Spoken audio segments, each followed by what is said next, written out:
Je propose des petits clichés verseurs de lune. Donc il y a écrit lune dessus avec des lunes rouges.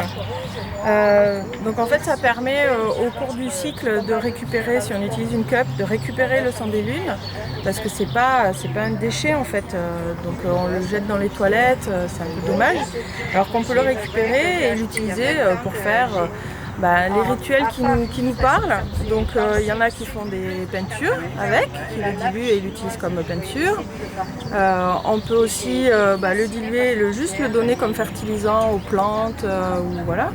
Ou le verser pour l'offrir à la terre, pour tout ce qu'elle nous donne en fait, pour la remercier.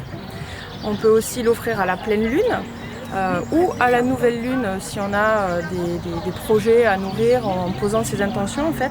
Donc c'est vraiment c'est un outil de pouvoir en fait. C'est vraiment pour se réapproprier cette puissance là qui vient de ce sang là. D'honorer mon cycle, ça me permet d'être en phase avec moi en fait et de savoir ce qui est juste pour moi à un moment donné et de moins subir les pressions extérieures en fait.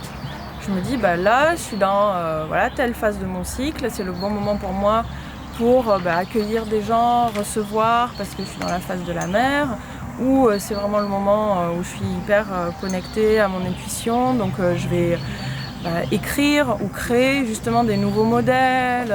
Il y a la phase de la jeune fille où je suis hyper productive et je peux faire énormément de travail dans une journée, donc ça me permet d'être plus en phase avec moi-même en fait, de me connaître mieux quoi.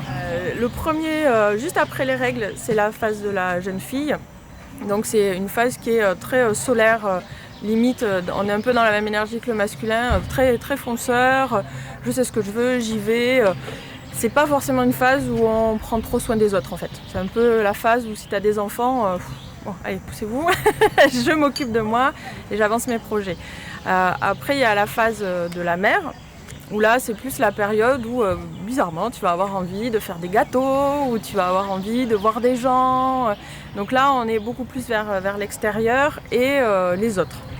Donc c'est une phase nourricière, en fait, on va dire.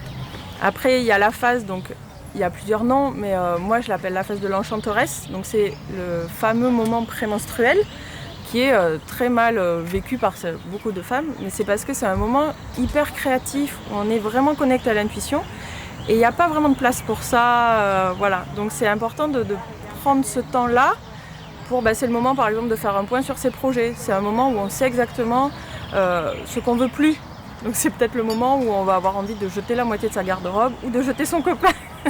C'est pas le moment de le faire, mais noter les informations et voir qu'est-ce qui nous irrite et sur quoi on a envie de réajuster les choses.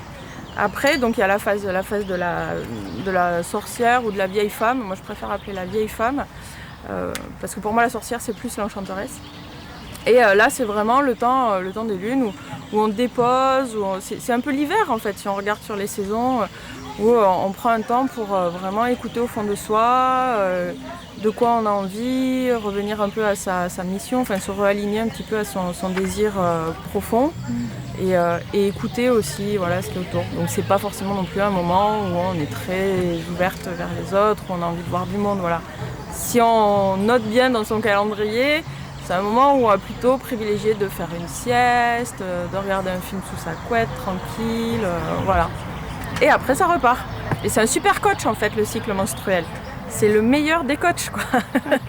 Quand tu le connais et que tu l'apprivoises, c'est génial en fait. Et quand on n'en a plus, quand on est ménopausé? Et alors c'est là où tu passes sur le cycle lunaire. Parce qu'en fait, ce qui se passe au niveau de la lune, c'est exactement la même chose. Donc la pleine lune, ça correspond à la phase de la mer, où tout est rond, tout est plein.